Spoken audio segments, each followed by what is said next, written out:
নাম ঘোষণা করা হচ্ছে। অগ্রণী টিম অগ্রণী যার যার নাম ঘোষণা করা হচ্ছে আপনারা মঞ্চের কাছে থাকবেন। টিম অগ্রণী যারা সদস্য যাদের নাম ঘোষণা করা হচ্ছে আপনারা একেবারে মঞ্চের কাছে থাকবেন।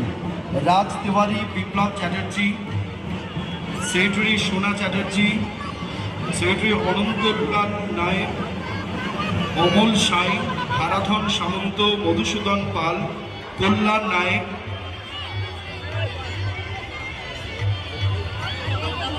সুদন সামন্ত, সুদীপ্ত চন্দ্র, জয়ন্ত দে, ওকিল আনোয়ার, প্রদীপ মজুমদার, কৌশিক সামন্ত, তরুণ দত্ত, দেবব্রত কেশ, জয় কিষাণ শর্মা, রাহুল রয়, অভিষেক নায়ক, সৌরভ ভাস্কর, পরিমল সাই, রঞ্জিত দত্ত যাদের নাম ঘোষণা করা হলো আপনারা মঞ্চের কাছে থাকবেন।